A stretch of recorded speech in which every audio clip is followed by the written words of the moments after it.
Orang-orang yang benar salatnya, maka Allah akan menjamin kebahagiaan dan kesuksesan hidup dunia akhiratnya. Bahagia dan sukses. Dalam bahasa Arab disebut dengan falahun. Falah. Saya bermohon kepada Allah Subhanahu wa taala agar kita semua bisa mengevaluasi dalam setiap kehidupan. Jika ini belum teraih, coba cek barangkali ada kualitas dan kuantitas salat yang belum sempurna. Kalau saya bicara kuantitas berarti bukan cuma salat fardu, ada sunnahnya, ada tahajud, ada salat duha, ada syuruk, ada mutlak, ada rawatib dan sebagainya. Anda permintaan tinggi, tapi salatnya cuma yang standar, yang fardu. Jangankan Anda, orang lain pun salat seperti Anda. Anak 5 tahun yang belum punya banyak kepentingan, bisa ikut salat 5 waktu. Anda sudah 50 tahun, kepentingan makin banyak, 5 waktu juga. Apa enggak malu di hadapan Allah sama salat dengan anak kecil? Ya Allah, tolong berikan kepadaku ya Allah mobil. Ya Allah. Kamu ya, anak 5 tahun minta mobil-mobilan. Sama 5 waktu juga. Kamu mobil beneran pengen 5 waktu juga.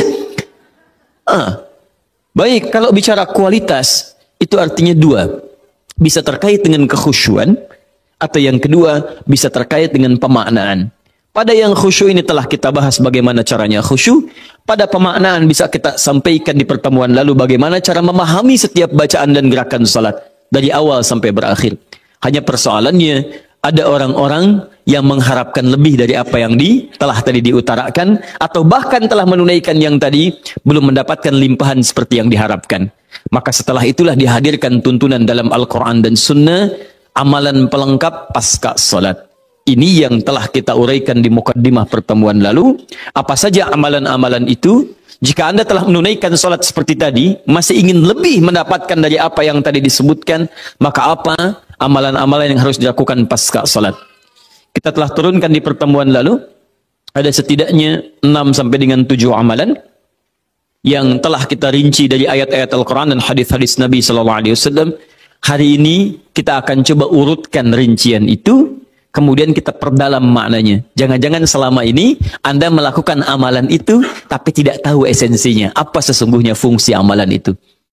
Saya coba simpulkan sebentar dengan cepat, bahwa setelah selesai salat yang ditutup dengan salam itu, Assalamualaikum warahmatullahi wabarakatuh, Assalamualaikum warahmatullahi wabarakatuh. Kata Al-Quran, jangan terburu-buru untuk beraktivitas yang lain, sebelum Anda menyempurnakan satu amalan, yang amalan ini begitu dahsyat dalam pandangan Allah Subhanahu wa taala. Amalannya disebut dengan zikir. Dalilnya di Quran surah keempat An-Nisa ayat 103. فَإِذَا قَضَيْتُمُ الصَّلَاةَ فَاذْكُرُوا اللَّهَ. Fokus.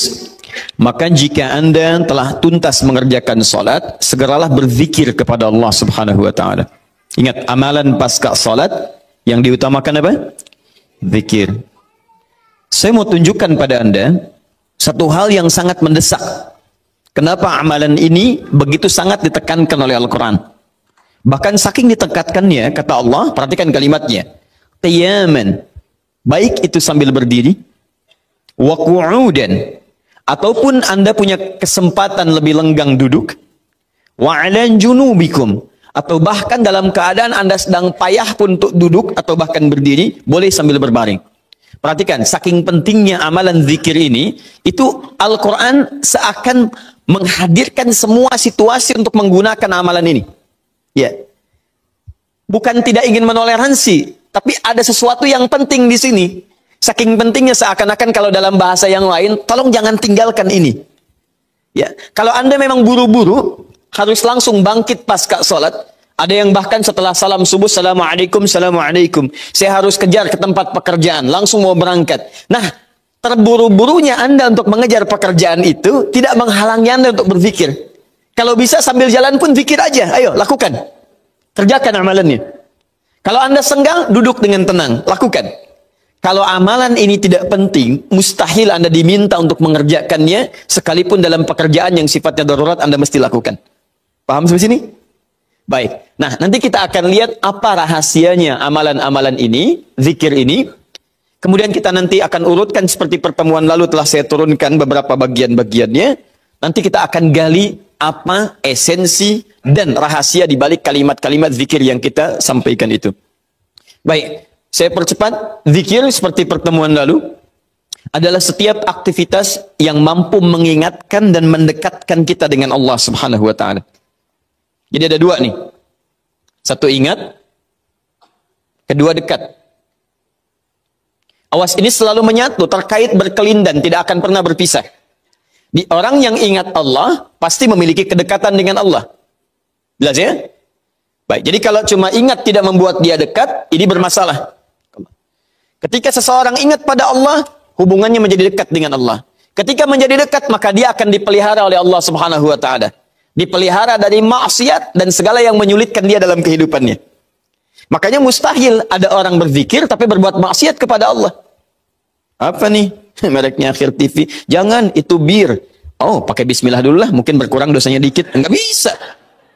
Jadi tidak akan bersanding taat dengan maksiat. Anda ingat Allah, mustahil berbuat maksiat. Ya, maaf, seorang karyawan yang ingat Allah tidak akan bermaksiat dalam pekerjaannya. Seorang ibu istri yang ingat Allah tidak akan bermaksiat dalam rumah tangganya. Seorang anak yang ingat Allah tidak akan pernah bermaksiat dalam kehidupannya. Maka dari itu, nanti kita akan lihat puncak zikir, apakah hanya dalam pasca sholat saja atau dalam aktivitas yang lainnya.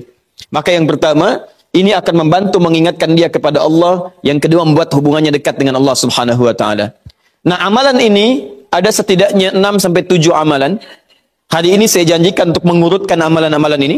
Ya, saya ingin tes dulu apakah Bapak Ibu masih ingat atau tidak. Satu apa? Istighfar. Dalilnya Quran surah keempat ayat 103, kan? Kemudian yang kedua, bisa juga bacaan Al-Quran. Ya, inna nahnu nazzalna dzikra. Kami telah turunkan Al-Quran sebagai zikir. Jadi kalau Anda baca Al-Quran, itu Anda sedang berzikir. Kemudian bisa juga hafalan Al-Quran. Anda menghafal misalnya. Misal, Anda tidak membaca, tapi selesai sholat, Anda membacakan ayat-ayat Quran sebagai hafalan. Ada ayat kursi misalnya, ada 3 surah yang terakhir, ada kemudian ayat pertama sampai 5 misalnya, Al-Baqarah, ya ada ayat-ayat yang lainnya, hafalan misalnya. Begitu Anda bacakan, Anda sedang berzikir. Dalilnya Quran surah ke-54, ayat 17, ayat ke-22, ayat 32, ayat ke-40. Ketika Allah menyebut para penghafal Quran, menyebutnya dengan proses berzikir. Walaqad yassarnal Qur'ana lidzikri. Kami telah mudahkan Al-Quran sebagai zikir. Ya, hafalan di sini zikir. Untuk dihafal, untuk berzikir. Jadi kalau Anda pasca sholat kemudian membaca ayat-ayat Quran dalam hafalan, bukan menggunakan mushaf, maka Anda sedang berzikir kepada Allah Subhanahu wa taala. Dan nilainya 4 kali lebih banyak dibandingkan dengan yang membaca. Ya. Nah. What? Doa. Doa itu juga sebagai zikir. Ya, Quran surah ke-7 misal dalilnya ayat 205. Wadhkur rabbaka fi nafsika tadarruan wa khifatan wa dunal jahri minal qaul. Ketika Allah meminta kita berdoa, kalimat doanya dalam bahasa perintah menggunakan kata zikir. Wadhkur rabbaka. Ayo minta, berdoa, sebut zikir kepada Rabbmu dalam dirimu. Dengan perasaan penuh harap, penuh ketawaduan. Minta kepada Allah. Jadi ketika Anda diminta untuk memohon, berdoa kepada Allah, kalimat doa itu menggunakan zikir. Jadi ketika Anda sedang berdoa, Anda sedang berzikir. Bukankah saat berdoa Anda ingat kepada Allah? Bukankah saat berdoa, keadaan Anda menjadi lebih dekat dengan Allah? Nanti kita akan lihat doa apa yang biasa dibaca Nabi pasca sholat, dan seperti apa cara memohonnya. Ada rahasianya. Anda tidak menggunakan ini, sangat disayangkan. Anda kehilangan momentum, dipercepat untuk memudahkan seluruh proses kehidupan Anda. 5, masih ingat? Salat. Nanti ada lagi amalan. Pasca salat, ada salat. Di begitu selesai, Assalamualaikum, Assalamualaikum. Kapan kemudian ini kita mesti tunaikan salat yang ini? Dan ada rahasianya juga. Bahkan salat yang ini boleh jadi akan memberikan syafaat dengan izin Allah kepada hamba-hamba yang dirasakan kurang amalnya. Karena ketika amalan-amalan fardu tidak bisa menolong Anda dari proyek akhirat yang telah Anda cita-citakan untuk masuk surga itu, maka yang akan dicari pertama kali diantaranya adalah amalan yang ini. Maka Anda ketinggalan dari itu yang bisa membuat situasi tegang saat di akhirat. Hati-hati, Anda ketinggalan handphone, perasaan luar biasa sedihnya. Balik lagi ke Andur, dicari-cari lewat CCTV. Tapi Anda ketinggalan yang sunnah, kenapa tidak Anda buru kemudian? Tadi nggak sholat sunnah, besok lagi, Masya Allah. Belum tentu besok dia hidup. Dalilnya Quran surah ke-20 ayat ke-14. Ya, innani anallahu la ilaha illa ana fa'budni wa aqimis salata lidzikri. Saya Allah, tidak ada Tuhan yang layak disembah kecuali saya. Sembah saya. Bagaimana cara nyembahnya? Tunaikan salat sebagai zikir kepada saya. 6. Memperbanyak menyebut Allah, menyebut nama Allah, atau juga dengan al-asma'ul husna. Dalilnya Quran surah kedua Al-Baqarah ayat 152. Fadhkuruni adzkurkum. Ayo cepat sebut nama saya, maka aku pun akan mengingatmu. Aku menyebutmu. Di orang yang selalu ingat Allah, nanti Allah akan ingat pada dia. Nanti saya kasih tahu rahasia yang paling besar. Bahkan ada orang yang saat membutuhkan ya dalam persoalan kehidupan kepada Allah, sebelum dia minta, karena Allah telah mengingatnya, Allah ringankan aktivitas kehidupan dunianya. Dia bukan nggak punya masalah, jadi kayaknya nggak kelihatan punya masalah. Cuman setiap akan mengalami masalah, diringankan oleh Allah sehingga seakan-akan nggak punya masalah. Nanti ini yang akan sangat menentukan bagian yang keenam ini, apakah hidup kita akan semakin mudah atau mendapati kesulitan yang berliku. Sebut nama Allah. Ya, bagaimana cara menyebutnya? Bisa disebut nama Allah langsung, bisa disebut dengan Asmaul Husna. Di mana dalilnya? Quran surah ke-17 nanti dari ayat 110 sampai 111-nya. Di ayat 111 tegas dikatakan, Qulidullaha. Ayo sebut Allah, panggil, katakan Allah. Awidur Rahman atau Ar-Rahman, ayyamma tad'u falahul asmaul husna. Maka kapanpun Anda bisa memanggilnya, memintanya, Anda boleh memanggil dengan nama yang terbaik sesuai dengan kebutuhan Anda. Nanti saya kisahkan, ada orang baru selesai sholat, kemudian menyebut nama ini, dan satu di antara nama yang paling luar biasa, ketika dia selesai kata Nabi, dari mana kamu tahu menyebut dengan nama itu? Tahukah engkau, jika engkau melakukannya, maka engkau telah memanggil Allah, yang dengan panggilan itu, jika meminta akan segera diberikan, jika berdoa akan segera dikabulkan. Rahasianya luar biasa. Nanti kalau sudah tiba waktunya. Hadisnya sahih. Ya. Saking sahihnya, ini ditempatkan oleh Sayyid Qutb di dalam satu kitab yang Al-Aqaidah Al-Islamiyah, padahal kitabnya tentang akidah.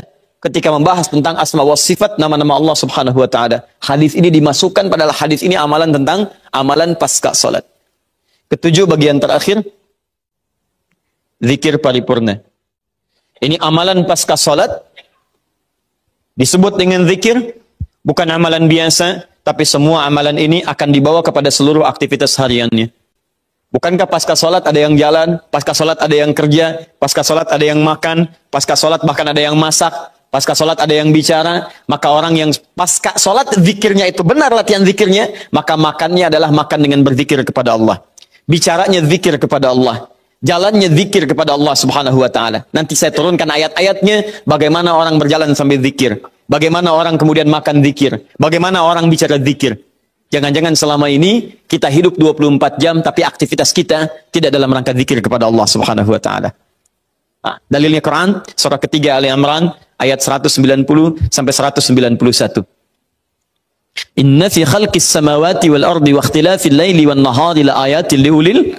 Siapa ulul albab itu? Ayat selanjutnya, alladzina yadhkurunallaha. Mereka itu orang-orang yang senantiasa zikir pada Allah Subhanahu wa taala. Qiyaman, dalam keadaan dia berdiri, wa qu'udan, ataupun dia duduk, wa 'ala junubihim, atau bahkan sedang tidurnya. Tidurnya disebut sebagai zikir, berdirinya disebut sebagai zikir, duduknya disebut sebagai zikir. Dan ahli zikir ini adalah orang-orang yang akan dimuliakan bahkan oleh Allah ketika kembali ke akhirat nanti, dan dipuji-puji oleh Allah Subhanahu wa taala.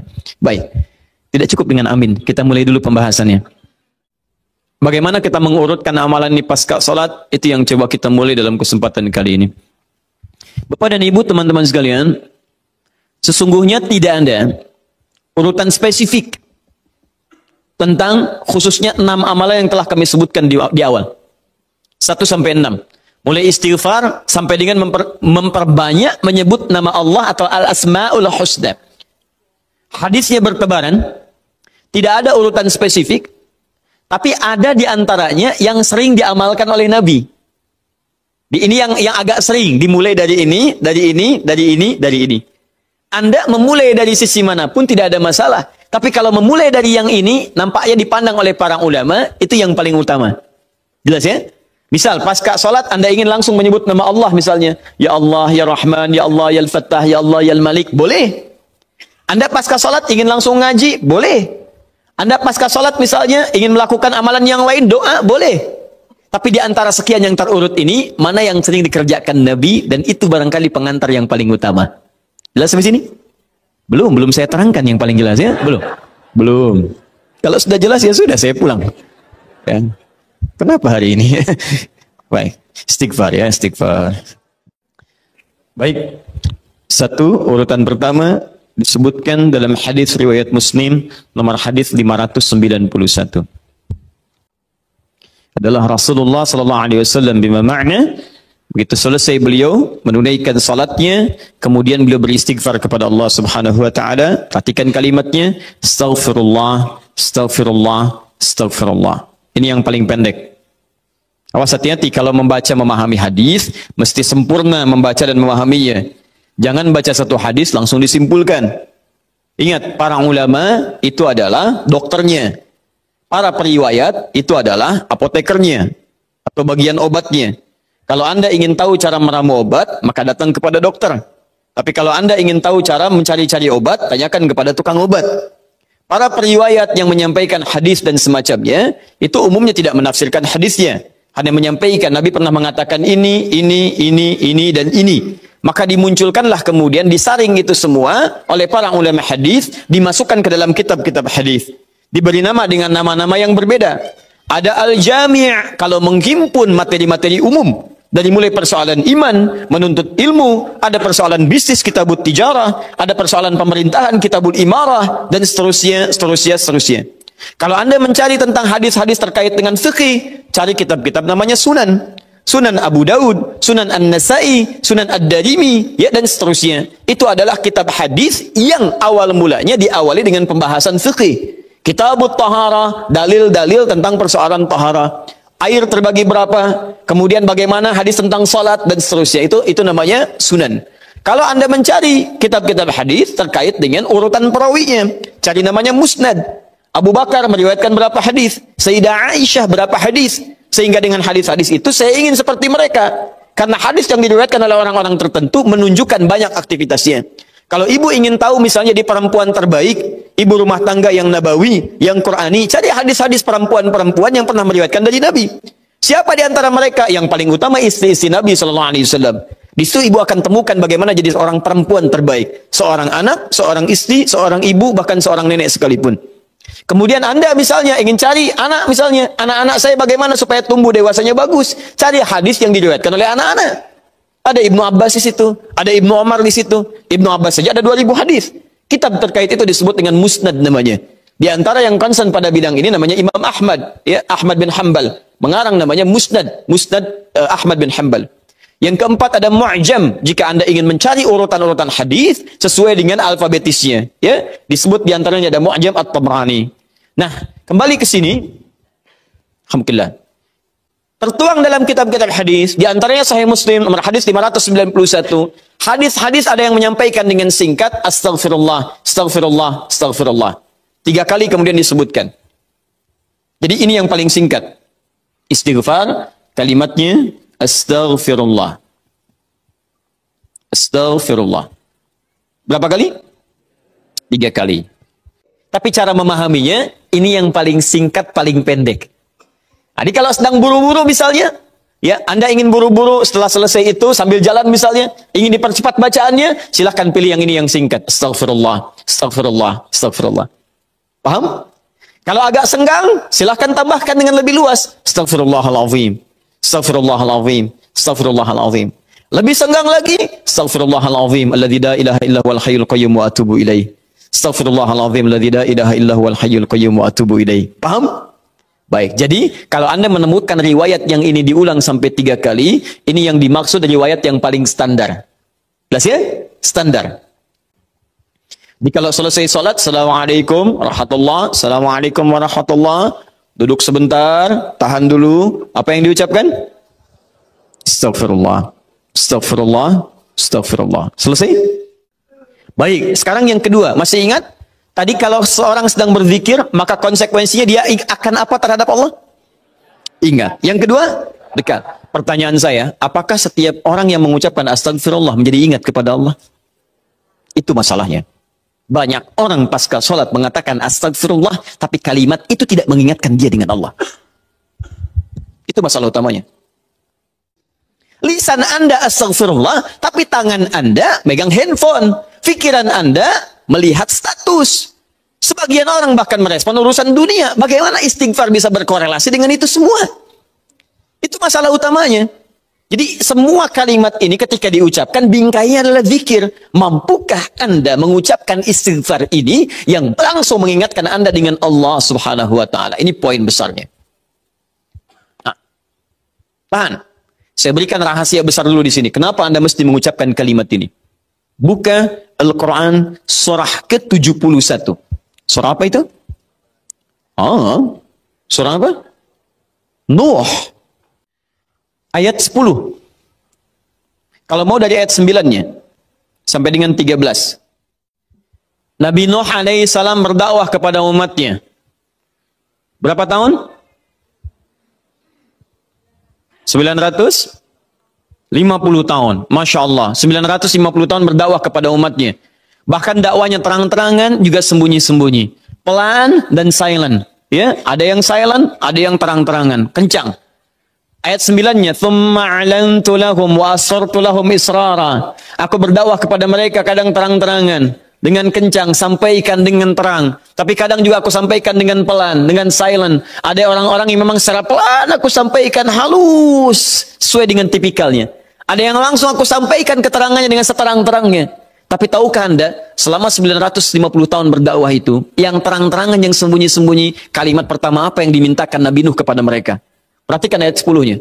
"Faqultu astaghfiru rabbakum innahu kana ghaffara." Rahasia pertama. Perhatikan baik-baik. Kalimat pertama yang disampaikan Nabi Nuh alaihissalam kepada kaumnya. 950 tahun.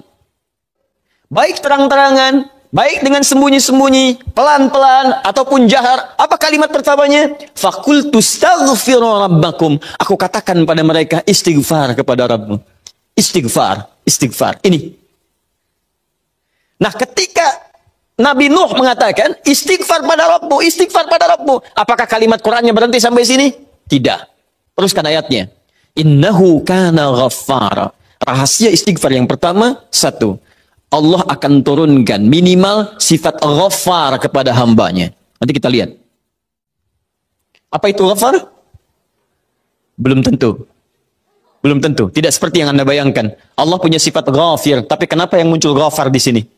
Buka Quran misalnya surah Ghafir. Fusilat surah ke-40. Ayat yang ketiga. Ghafiridz dzambi wa qabilit taubi. Allah mengampuni dosa seorang hamba. Ketika mengampuni dosa, kalimatnya menggunakan ghafir. Ghafirun, ghafiridz dzambi. Tapi kenapa Nabi Nuh menyebut dengan kalimat ghafar? Faqultu istaghfir rabbakum innahu kana ghaffar. Kenapa ghaffar bukan ghafir? Satu. Nih. Dua, teruskan ayatnya. Ayat 11. Yursilis samaa 'alaikum midrara. Dua. Orang yang sering istighfar, maka Allah akan turunkan keberkahan lewat curah hujan yang lebat. Ada hujan membawa berkah, ada hujan membawa? Bukan. Bukan, hujan tidak pernah menginginkan banjir. Hujan itu hanya membawa air. Baik, yang bikin banjir itu Anda yang tidak bisa mengatur airnya. Itu persoalannya. Jalur air dibuat bangunan.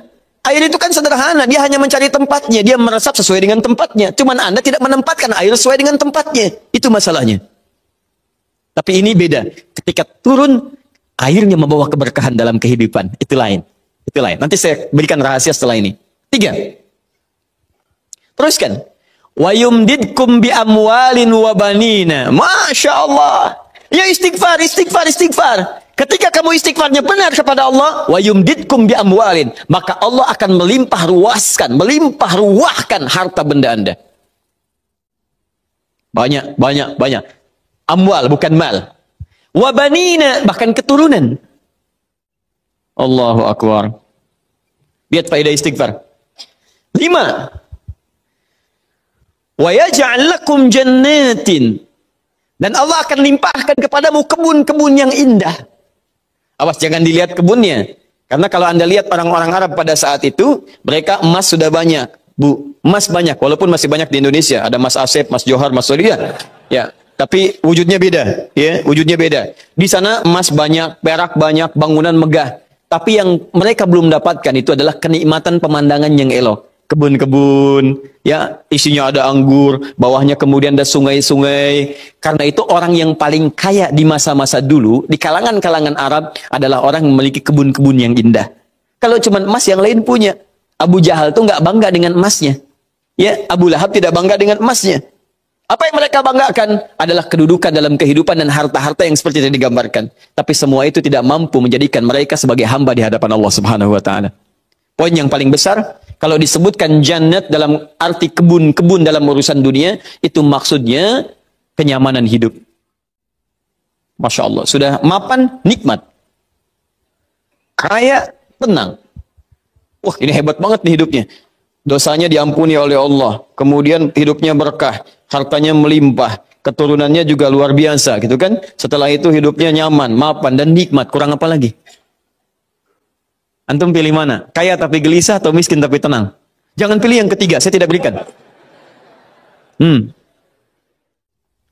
Jadi ketika Anda diminta istighfar, astagfirullah, astagfirullah, astagfirullah. Ternyata di antara esensi kalimat istighfar itu bukan kalimat biasa. Anda mampu mengucapkannya dengan baik, maka Allah turunkan kemuliaan lewat lisan Nabi Nuh itu. Faqultu astaghfiru rabbakum innahu kana ghaffara yursilis samaa 'alaikum midrara wa yumdidkum bi amwalin wa banina wa yaj'al lakum jannatin wa yaj'al lakum anhara. 6 kemuliaan bagi orang yang sangat senang beristighfar kepada Allah Subhanahu wa taala. Tapi ini masih urusan dunia. Akhiratnya belum selesai. Pilih mana? Miskin masuk surga atau kaya masuk neraka? Miskin masuk surga. Kasihan. Kenapa tidak kaya masuk surga? Ya itu pilihan dari saya. Ya. Ini pilihan dari Al-Quran. Saya kan tidak mengatakan jangan pilih yang ketiga. Itu yang pertama tadi. Ya. Lihat sini. Mana akhiratnya ya Allah, kalau cuma dikasih dunia saya tidak mau. Jangan-jangan saya dunianya bahagia, akhiratnya nestapa. Maka adakah faidah dari istighfar atau kehidupan akhirat saya? Kamu mau minta surga yang mana? Orang-orang surga biasa, saya berikan pada pelaku istighfar surga seluas langit dan bumi. Quran surah ketiga ayat 133. Ayat 133. Paling kanan sebelah atas. Lihat. Di sini hidupnya lapang, di sini surganya seluas lapangan. Lapangannya apa? Bukan lapangan dunia. Perhatikan lapangan akhirat. Wasari'u ila maghfirah. Bergegaslah Anda untuk memohon ampunan Allah. Maghfirah, turunan kata dari istighfar. Minta ampun. Bukankah istighfar minta ampun? Ayo cepat, bergegas. Rajin, cepat. Orang yang rajin istighfar, cepat istighfar. Lihat. Wa jannatin arduhas samawatu wal ard. Maka kami akan sediakan harapan baginya, menyediakan tempat kembalinya surga seluas langit dan bumi. Dan digolongkan ahli istighfar sebagai orang-orang yang takwa. Uiddat lil muttaqin, kami siapkan untuk orang takwa. Siapa orang takwa dimaksud? Awal ayatnya wasari'u ila maghfirah. Nah, kalau ditawarkan begini, siapa yang tidak mengambil tawaran ini? Tapi persoalannya, kenapa orang banyak istighfar pasca salat bahkan lebih daripada 3 kali? Astagfirullah, astagfirullah, astagfirullah, astagfirullah, astagfirullah, astagfirullah. Tapi mapan juga tidak. Cek. Ya, silahkan lihat. 6 ini tidak diraih. Keberkahan juga tidak didapatkan. Dan seterusnya. Bahkan kemarin di Bekasi itu ada yang terlihat, kami lihat di CCTV itu. Khusyuk pasca salat. Kayak orang menangis. Astagfirullah, astagfirullah, astagfirullah. Sudah tenang, lihat kanan kiri itu tas orang dirogok begini. Kok bisa tuh? Astagfirullah lagi ibu juga. Ya? Apa yang salah? Nah, sekarang mari kita lihat bagaimana beristighfar seperti ini untuk mendapatkan kemuliaan-kemuliaan ini dan bagaimana cara istighfar dengan berzikir pada Allah Subhanahu wa taala. Tahan sebentar, perhatikan baik-baik. Bapak Ibu sekalian, saya akan mulai masuk kepada esensi ini dengan menyampaikan bagaimana cara berzikir dengan kalimat istighfar. Tahan pertama. Frame-nya dalam amalan ini disebut dengan zikir. Ingat tadi telah disebutkan di awal. Zikir itu mesti mampu mengingatkan kita dengan Allah, juga membuat hubungan kita lebih dekat dengannya. Nah, sekarang fokus. Di antara amalan zikir pasca salat adalah istighfar. Dengan mengucapkan kalimat paling singkat, Astaghfirullah, astaghfirullah, astaghfirullah. Sekarang kita bedah dulu isi kalimatnya. Istaghfar itu kata kerjanya. Istighfar keadaannya, kata benda atau sifatnya.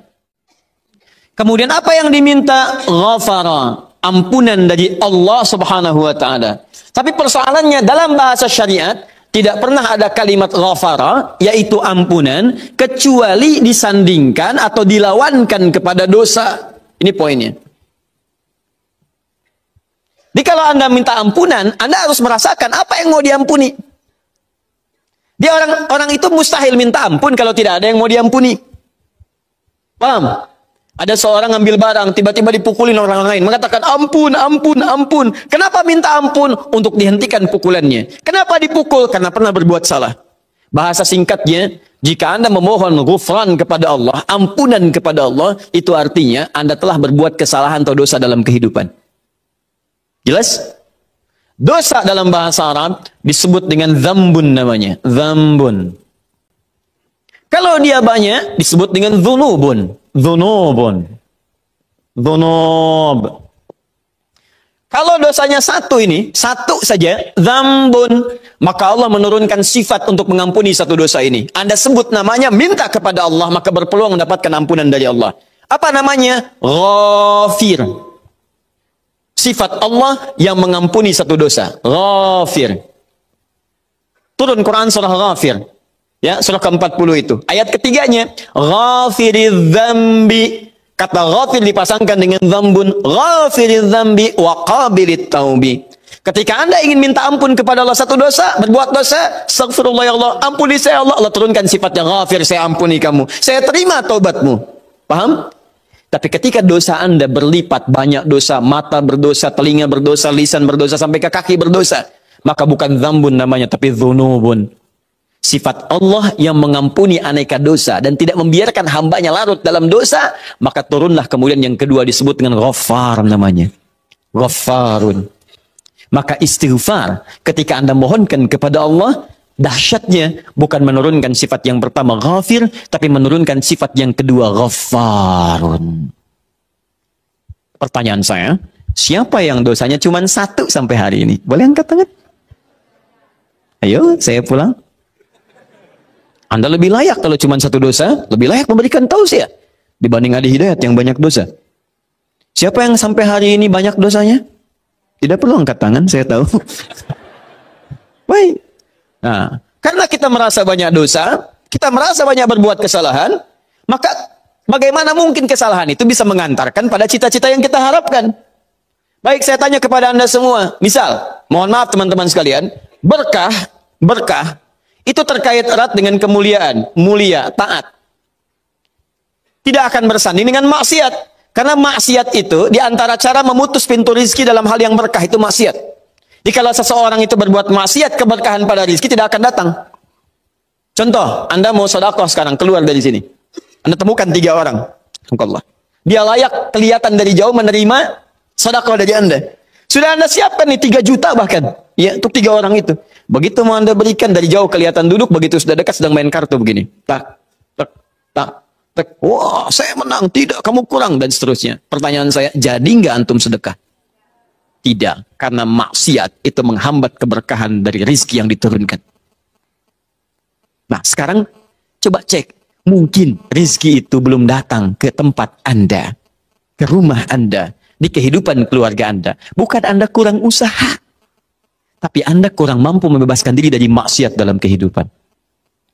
Ini poinnya. Maka dari itu ketika Anda istighfar astagfirullah, jangan cuma kosong di lisan. Kalau cuma seperti itu, balita yang umur usia 5 tahun misalnya, 5 tahun, balita 5 tahun ajarin istighfar juga. Padahal dia belum mendapatkan hisab. Anak usia 5 tahun belum balik, ajarin istighfar. Pas pada sholat, astagfirullah, astagfirullah. Apa yang mau diampuni? Orang dosanya nggak dicatat. Ya, orang yang kurang akalnya misalnya, terganggu akalnya, itu bisa istighfar juga. Sambil ketawain Anda malah. Astagfirullah. Tapi apa beda istighfar dia dengan Anda? Karena ketika dia istighfar nggak berpengaruh pada dirinya. Karena diangkat penanya. Rufi'al qalam an thalathatin. Rufi'al qalam an thalathatin. Di antaranya anil majnuni hatta yufiqa. Dari orang terganggu syaraf sampai sadar lagi.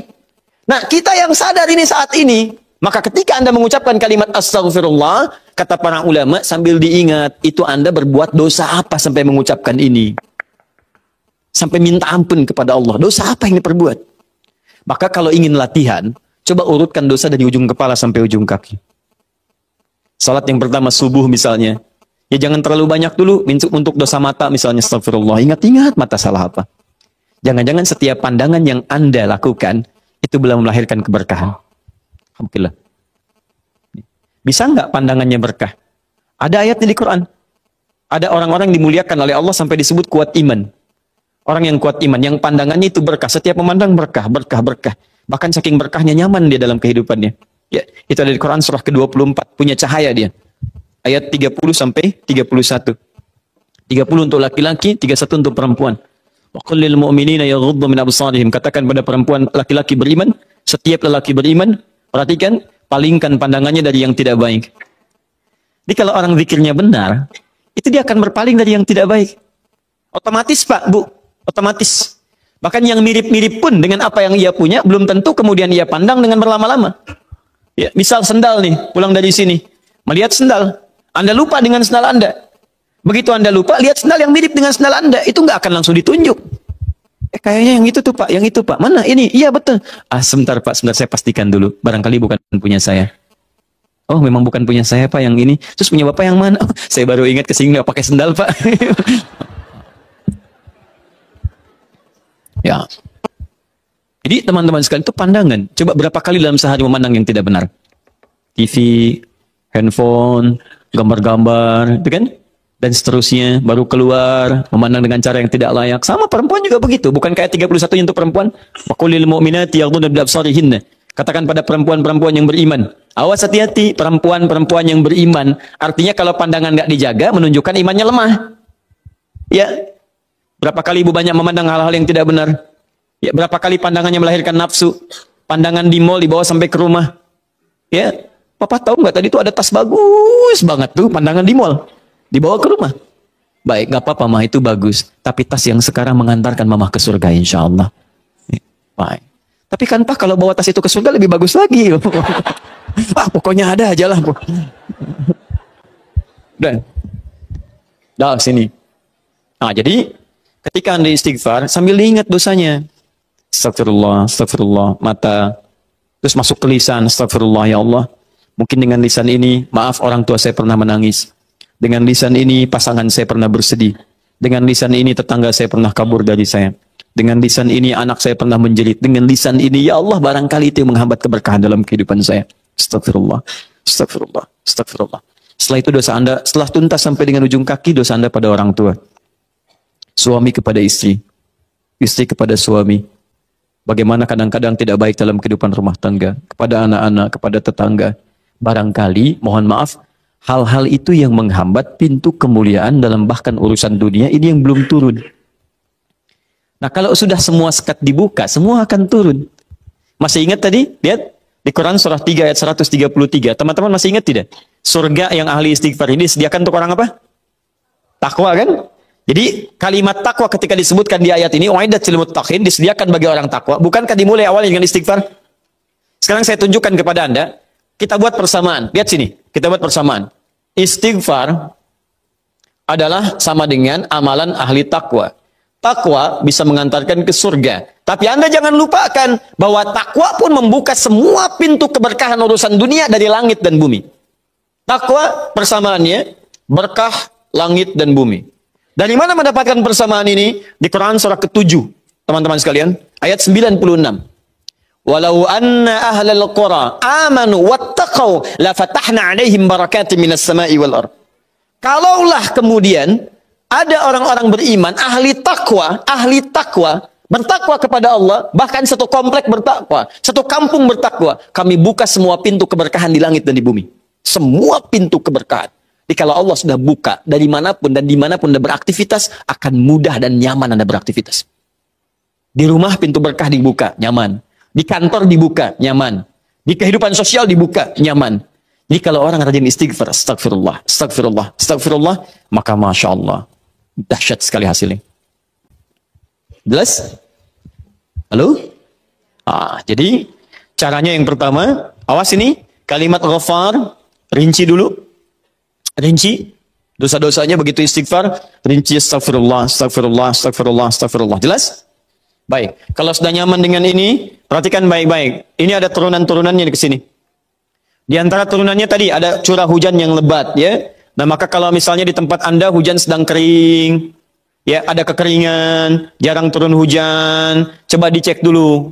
Barangkali hujan belum turun di tempat Anda, bukan karena curahnya aja yang belum datang. Barangkali curah maksiatnya kebanyakan. Ya, sehingga itu harus dibuka dulu, buka, lempar sehingga keberkahan turun. Maka amalan pertama kata para ulama yang dilakukan adalah coba satu kompleks, satu kampung istighfar dulu pada Allah.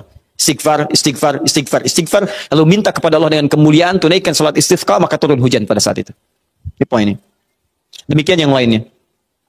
Di satu, cara beristighfar dengan cara mengingat dosa kita di hadapan Allah Subhanahu wa ta'ala. Dua, istighfar bisa menghadirkan cinta Allah Subhanahu wa ta'ala. Dalilnya Quran surah ketiga ayat 31. Kemudian diteruskan, digabungkan dengan Quran surah kedua Al-Baqarah, harus ditafsirkan dengan ayat yang lain. Surah kedua Al-Baqarah ayat 222. Ayat 222, 222. Fokus. Jadi ketika Anda istighfar, ini rumus Quran, begitu istighfar, tadi saya katakan di awal, sambil tobat, ingat dosanya. Tobat itu kan tiga, ya. Tiga cara utamanya. Mengakui dosa, dua, menyesali dosa, ketiga, berjanji untuk tidak mengulangi lagi. Mengakui, menyesali, berjanji tidak mengulangi.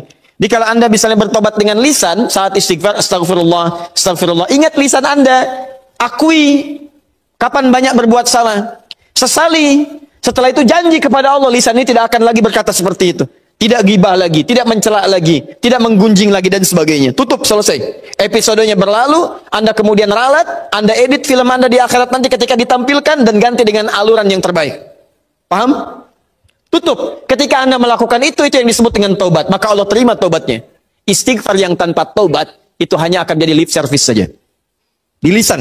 Astagfirullah, astagfirullah, astagfirullah. Tapi tidak ada pengakuan, penyesalan, dan janji untuk merubah dengan lebih baik. Teruskan. Nah, sekarang perhatikan. Ketika Allah menyebut istighfar dengan taubat, maka turunlah kemudian kaidah taubat. Di dalam Quran surah kedua Al-Baqarah, di akhir ayat 222. Orang yang sekali taubat, nih, waqabilit taubi, taubat. Orang yang tobat sekali disebut dengan taib namanya. Taibun, taib. Ahmad taib. Ahmad yang sekali tobat. Misal, kan? Tapi kalau berkali-kali tobat, tobat lagi, tobat lagi, tobat lagi, ya, tobat lagi, tobat lagi, tobat lagi, dosa tobat lagi, dosa tobat lagi. Yang dimaksud dia tidak putus dari salah. Jadi sering bertobat, sering bertobat. Bagaimana cara tobatnya? Balik ke sini istighfar. Ya, berpikir begini, astagfirullah. Lihat begini, astagfirullah. Berbicara, mendengar sesuatu, orang lain bicara buruk, padahal dia tidak mengucapkan. Cuman karena dengar yang tidak baik, merasa telinganya salah. Astagfirullah. Sering begitu. Jalan di mobil, istighfar, astagfirullah, astagfirullah, astagfirullah. Berubah kalimatnya dari taib jadi tawab. Kalau orangnya bukan satu, suaminya tawab, istrinya tawab, anaknya tawab, sekeluarga tawab, senang istighfar. Senang bertobat, senang memelihara diri. Masya Allah. Maka berubah kalimatnya dari tawab jadi tawabin. Tawabin. Masya Allah. Perhatikan. Ketika Anda menjadi bagian dari tawabin, maka muncullah kemudian cinta Allah Subhanahu wa ta'ala. Baca ujung ayatnya. Ayat 222. Baca ujungnya. Innallaha yuhibbut tawabin. Sungguh Allah mencintai orang yang senang bertobat kepadanya. Jadi nanti kalau udah jadi ahli istighfar, Bapak Ibu sekalian, itu otomatis refleks. Kadang Anda tidak salah barangkali. Tapi karena hatinya sangat peka, yang salah orang karena Anda seakan-akan terlibat dalam kesalahan itu, Anda langsung istighfar. Misal, yang menggunjing orang lain, ya gibah, terdengar oleh Anda. Yang gibah sebetulnya orang itu, cuman telinga Anda, ya terpaksa mendengar itu, karena mungkin lewat dan sebagainya. Padahal yang gibah dia, tapi Anda kok merasa, kayak telinga saya salah nih. Kok hari ini malah dengar ini, astagfirullah, astagfirullah, astagfirullah. Sedang lihat TV, tiba-tiba iklan. Iklannya menampakkan sesuatu yang tidak tepat misalnya. Iklan shampoo, ya, yang nampak malah rambutnya. Padahal kan kalau shampoo yang iklan shampoo-nya, yang ini malah rambutnya. Yang rambut bukan mahram Anda misalnya. Begitu melihat itu, otomatis lisan Anda berkata astagfirullah. Lalu mata berpaling, radul basar. Ya, palingkan atau ganti channelnya, tak seketika. Ya, dan itu cepat. Tidak ada sesuatu yang lambat. Astagfirullah. Astagfirullah. Astagfirullah. Tidak. Jelas ya? Jadi orang yang seperti ini naik status dari taib jadi tawab. Dan itu enak. Kalau sudah terbiasa enak. Astagfirullah, astagfirullah, astagfirullah, astagfirullah. Kadang-kadang jalan astagfirullah. Kadang-kadang mikir lagi kemarin saya salah astagfirullah. Istighfar, istighfar. Tawab. Dicintai Anda oleh Allah. Kalau Anda sudah begitu, berarti Anda sebagai pribadi yang sedang dicintai oleh Allah Subhanahu wa ta'ala. Dan berita baiknya, kalau hamba sudah dicintai oleh Allah, maka dia akan dijaga dari perbuatan dosa sampai kembali pada Allah Subhanahu wa ta'ala. Dalilnya di Quran surah ketiga tadi, ayat 31. Qul in kuntum tuhibbunallaha fattabi'uni yuhibbukumullahu wa yaghfir lakum dzunubakum. Katakan Muhammad pada umatmu, jika serius mencintai saya, maka buktikan cinta itu dengan mengikuti tuntunan-tuntunan yang engkau bawa, maka dengan itu aku akan mencintai mereka. Nah, sekarang kaidahnya ketika Allah mencintai hambanya, apa yang terjadi? Wa yaghfir lakum dzunubakum. Allah akan mengampuni semua dosa-dosanya. Kata para ulama, ciri orang yang diampuni dosanya oleh Allah itu adalah dia akan dijaga, tidak akan pernah berbuat maksiat yang serupa atau maksiat yang lainnya dalam hidupnya. Jadi kalau teman-teman pernah bertobat dari dosa, ciri ampunannya adalah itu tidak akan berulang lagi dan akan berganti jadi amal soleh. Soleh lawannya salah. Soleh lawannya salah. Jadi kalau yang salah sudah hilang, yang soleh muncul. Kata-kata baik itu soleh. Umpatan itu salah. Di orang yang terbiasa meninggalkan umpatan, dia akan terbiasa berkata yang mulia. Sederhana sebetulnya. Jadi kalau kata-kata Anda sedang mengeluarkan yang kotor, ini menunjukkan amal soleh Anda kurang. Karena yang soleh itu tidak akan bertemu dengan yang salah. Maksiat tidak akan ketemu dengan taat. Sederhana. Jadi kalau Anda bisa memilih yang soleh, kenapa Anda pilih yang salah? Ya. Kalau Anda bisa memilih taat, kenapa mesti melakukan maksiat? Rizki itu, Anda mau cari dengan yang soleh, atau dengan cara yang salah, tidak akan pernah mengubah jumlahnya. Tetap akan sama. Sampai meninggal, tidak akan berubah. Yang beda cuma keberkahannya. Anda cari dengan cara yang jujur misalnya. Hidup Anda sampai dengan meninggal, 100 miliar. Anda cari dengan korupsi, nggak akan menambah, nggak akan kurang, 100 miliar juga. Cuman barangkali yang beda keberkahannya. Jadi kalau Anda bisa mencari dengan yang halal, kenapa mesti maksa mencari yang haram? Gak akan berubah. Tapi kan lebih banyak. Banyak itu cuma dikumpulin, bikin Anda capek. Segitu juga nilainya. Anda korupsi, datang misalnya 50 juta. 50 juta itu cuma Anda pegang, hitung, pegang, hitung, pegang. Dengan yang satu, turunnya 500 ribu per bulan. 500 ribu, 500 ribu. Dijaga oleh Allah supaya nggak capek. Sudah, kamu nggak usah capek ngitung. Ya, biar saya yang pegang. Butuh, saya kasih. Pas butuh, ada. Pas butuh ada, datang.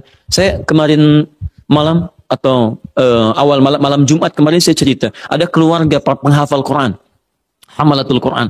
Istrinya penghafal Quran, suaminya penghafal Quran, istrinya bahkan sudah punya sanad, anak-anaknya penghafal Quran. Anda tahu teman-teman, suaminya dalam kacamata manusia, hanya dalam kacamata manusia, seorang kuli bangunan. Datang berangkat. Bawa uang cuma 500 ribu, Bu. 500 ribu ke rumah. Tapi setiap suaminya bawa uang ke rumah, kata istrinya, alhamdulillah Abi bawa uang banyak sekali. Banyak sekali. Istrinya kadang ke sawah, nanam padi, bawa-bawa kayu. Itu saya pernah lihat gambarnya bawa kayu itu selalu begini, Masya Allah, luar biasa. Tapi dahsyatnya, Anda berkunjung ke tempatnya, selalu tersaji makanan yang beraneka ragam. Kue ini, makanan ini, dan sebagainya. Dan berkah hidupnya. Enak gitu. Nikmat.